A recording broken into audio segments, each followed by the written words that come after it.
Hello, my name is Debbie Jacobs, and I wanted to do a video this afternoon on curing ourselves of mental illness. Now, I have already gone through the healing process of being wrong, and I changed my thinking and I changed my coping skills. And it's through changing our thinking and changing our coping skills that we accomplish the spiritual awakening, our beautiful, authentic self, and our cured version of mental illness. Because mental illness exists in negative thinking, negative, ineffective coping skills, and low self esteem. That is the platform, the foundation of mental illness. And we are in our flaws, not mental illness. And let me tell you something, the mind is incredibly powerful. If we believe that there's something wrong with us, do you think the mind is going to prove us wrong or prove us right? If we believe that we can't do something, do you think that the mind is going to prove us wrong or prove us right? And let me tell you something, the worse that we believe about ourselves, the worse our life is. And, people can end up feeling worthless, feeling not good enough, feeling like they don't matter, they don't count, they're unlovable, they're undeserving, they're not likable. When we have these beliefs in our mind, what do you think we're going to have in our experience? The mind proving us right and not happiness. And I really think that, if people understood, the power of our beliefs, maybe they would understand mental illness better. And that it's not mental illness, it is negative beliefs that are ingrained in the foundation of our being. And let me tell you something, it also definitely has to do with our negative, ineffective coping skills. I had so much anger, I couldn't operate. I was getting in fights with people, I was getting angry in the workplace. I had a boss who, thank God, didn't like to fire anyone. She never fired anyone, and I would have all these tantrums at work, and she wouldn't fire me. I lucked out. And let me tell you something, I couldn't control it. I would get angry, and I was always aggressive and reactionary. And that was a big problem that I lived with for many years. And let me tell you something, anger is fueled by negative thinking, not by whatever the situation is. It is fueled by my own interpretation of what's going on, in that situation. And let me tell you something, anger is no way to respond to a situation. You don't accomplish anything with anger. Anger creates a lot of hurt and upset for me. And then it's like, you get angry, and then you have the period after anger where you have regret, or you have, shame or guilt, or you feel bad about yourself. You beat yourself up for acting, so crazy. It's no win, which is just like negative thinking. Negative thinking is no win. Just lose. And that creates a problem, in our life. We cannot live like that. That creates mental illness. And it's not just anger, that is a problem. It's anxiety, it's fear, it's worry, it's insecurity, it's shame and guilt and being embarrassed and feeling overwhelmed and fighting and arguing and being obnoxious and being sarcastic and being frustrated and being annoyed. Like, we have a lot of negativity in our behaviors. But what happens when we get rid of all that negativity? What happens when we get rid of the negative self talk, the inner critic, people pleasing, self sabotage, all these ways that don't serve us? Abandonment issues, trust issues, inferiority complex.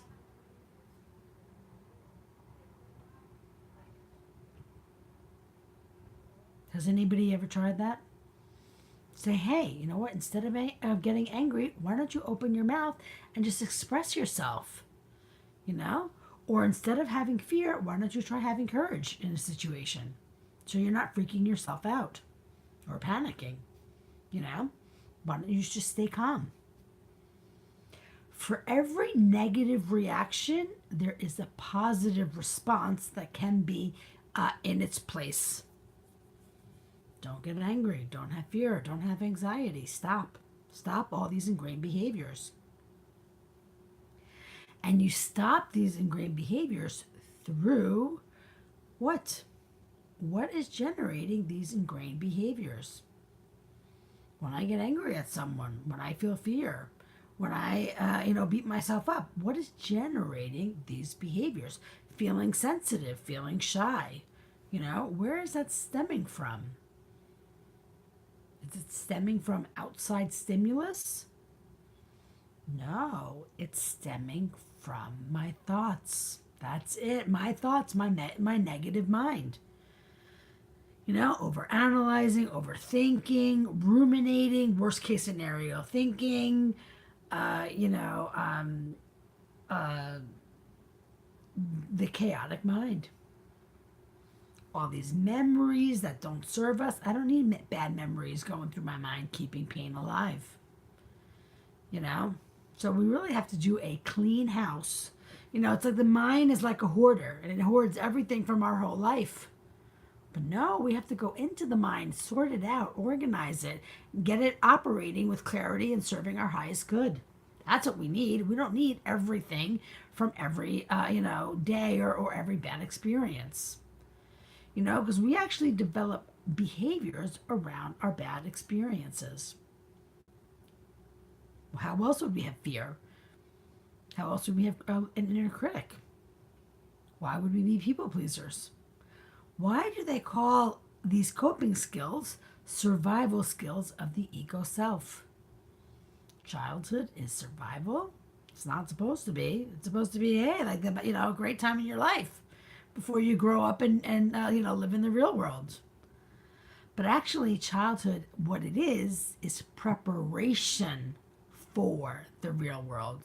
So why are we spanking kids? How is that going to help them in the real world? They develop a lot of negative flaws from punishment and invalidation. How can we? Why do I have to be right? The child needs to build up their confidence. We end up having children with no confidence and low self-esteem because parents take the validation, and that's what they learned. That's wrong. Parents have to be wrong. And basically, all of this, to fix everything takes fixing our thinking. It's the only thing that we can do. We can't, go into the brain and do, surgery on the cortex. You know what I mean? We can't, work with synapses. We can work with our thoughts. And that's all that we need to work with our thoughts. And we have to use our thoughts to stop generating behaviors that don't serve us, ways of being that don't serve us, sabotage, insecurity, worry, fear, anxiety, taking things personal, being aggressive, not believing in ourselves. We need to fix all that by changing our thoughts. So we no longer, perpetuate all that negativity. We're operating, believing in ourselves with confidence, with courage, with understanding, with forgiveness, with assertiveness, with effective communication skills, with effective interpersonal skills. I think that mental illness is really bad social skills. Really bad. Really bad coping skills that are not where we are not taking care of ourselves. And we can let people walk all over us. We can, get angry and reactionary. We can be too aggressive. We could be too insecure, too shy. We could feel bad about ourselves. That's all thoughts. And that all needs to change. We could think people don't like us. People don't want to, include us. People are against us, we're against ourselves. Depression, anxiety, and bipolar, right there. Having a inferiority complex, abandonment issues, trust issues. We cannot operate like that. That creates, mental illness. And when I say mental illness, I don't really mean like, some disease or an illness. They call it mental illness, so I'm calling it mental illness. But what I really mean is that it is a reflection or the sum of all our flaws, all our behaviors and ways of being that don't work for us. And those ways of being and behaviors, they were learned. They develop organically out of our experiences and the dynamic in the home. With parenting practices in place that don't serve children, good aren't just always right. Is that in the best interest of the child? Or does the child need to be right? Well, let me tell you something. It is actually, I believe, divinely guided where the child is supposed to be right because they foundation for healthy self-esteem. You cannot have healthy self-esteem without the validation because children need self-validating skills for healthy self-esteem. And how are they going to develop self-validating skills if they get invalidation and the parent is always right? Because when the parent is always right, that means the child is always wrong, and that's invalidation, and that's negative thoughts and low self-esteem for life. So just that one component in parenting changes, the entire outcome from negativity, that it currently is with the parent being right, to positivity when the parent is wrong and the child is right. Isn't that amazing? It works really perfectly. Because we don't need self-invalidating skills. We need self-validating skills. And what is self-invalidating skills? It's how we put ourselves down. Why would we put ourselves down? Does that make any sense? Oh, God, I'm an idiot. Oh, Jesus, I said the wrong thing. I'm so stupid. What? We're not supposed to talk like that. That is the self. That's perpetuating the self-invalidation. And every time parents invalidate their children, that's what they're doing. And parents think, oh, well, I validate my kids all the time. It doesn't matter that you validate your kids all the time. What matters is when you invalidate them. And you may think you validate your kids all the time, but you don't. You actually invalidate your children all the time because you're validating yourself. And that is something that can be changed. There's nothing biological or genetic or hereditary about that. That is learned behaviors. And we are teaching people negative thoughts, negative ineffective coping skills, and low self-esteem because our parents already have it ingrained in the foundation of their being. And even though parents may not, come from mental illness, they can end up having children in mental illness because their children are getting negative thoughts, negative ineffective coping skills, and low self-esteem. And just by, children's ingraining that in the foundation of their being, they are increasing the likelihood of mental illness and decreasing the likelihood of happiness. Children need to have positive thoughts, positive effective coping skills, and healthy self-esteem. That's what they're meant for. That is our authentic self.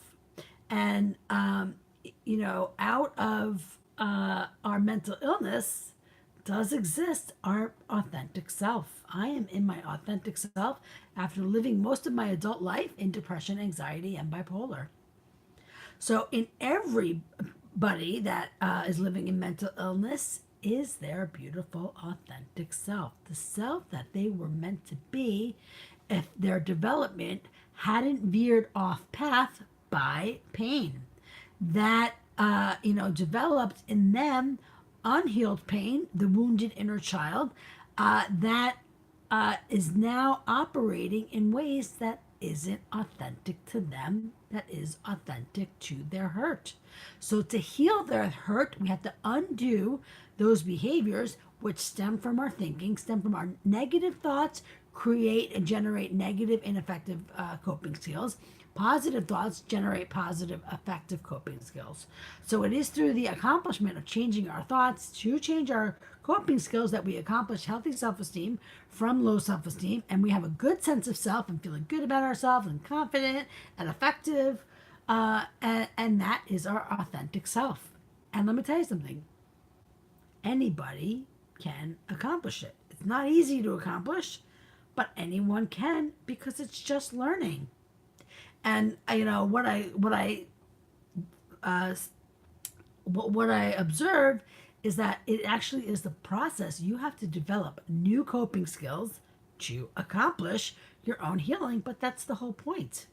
But it's like, having effective listening. You have to be, you have to develop being not being right, being wrong, not being perfect, not knowing everything. You have to develop new ways of thinking around all these ego behaviors. And then it's taking on your anger, taking on your insecurity, taking on your worry, taking on your aggression, taking on your fighting, taking on your anxiety, taking on all your flaws until there is no negativity at all in the foundation of our being, so that we no longer are operating with negative conditioning. We have accomplished positive conditioning by our thoughts, and that is changing our beliefs. We have to start with changing our beliefs so that we can accomplish positive thoughts, because negative beliefs create negative thoughts. So we have to change our beliefs to accomplish positive thoughts, and then also to accomplish effective coping skills, you know? Because let me tell you something, it's not effective to go get angry, to have fear, or to worry as coping skills, you know?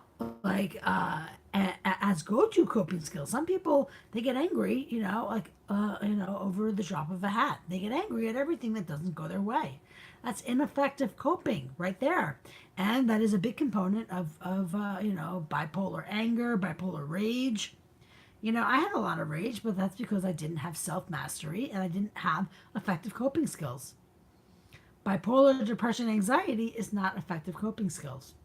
I learned effective coping skills. I could have been taught effective coping skills, and I would have saved myself a lot of pain and a lot of unhappiness. But we can learn. I mean, even in my ego self, I had a master's degree. I learned. This is no different. I learned. I read books. I worked with life coaches. I went to seminars and retreats and empowerment programs and listened to audio programs and Googled. I fed my mind effective ways of being, and my mind said, "Okay, I got it. I learned. I got it. I learned new ways of being. I learned how to handle myself socially without social anxiety. I learned how to, be responsible for myself and my happiness. That's all that I need to do. I need to be responsible for myself and my happiness, and when we learn that, we unlearn our hurt and unhappiness, because our unhappiness is being driven by our hurt and our negativity that stem from parenting mistakes. you know so let me tell you something. I mean, I speak to people now who are in their ego self, in their negative thoughts, and I cannot impress upon you enough: change your thoughts, change your negative thoughts. They're not serving you. Like, they're not helping you in your life, and your happiness. They are in your way of your life and your happiness. Change them. Be open to learning new ways of being. Be open to learning effective coping skills to replace these negative coping skills that increase the upset and unhappiness in your life. Don't give up on the possibility of your life and your happiness and your best version of self. Because living in negative thoughts and negative, ineffective coping skills and low self esteem is not it. And now, here I'm telling you in the flesh that you can make positive change, for your authenticity, for your freedom and happiness, by changing your thoughts and changing your coping skills. That's it. It's like, you don't have to go have surgery. You don't have to go to Thailand or something. You can, like, be in your home, work on, your best self for your best life. Work on getting out of your way. That's freedom and happiness. And the cure for mental illness, changing your thoughts, changing your coping skills, changing your entire life. All right, my name is Debbie Jacobs. Thanks for joining, and I'll see you next time. Take care. Bye bye.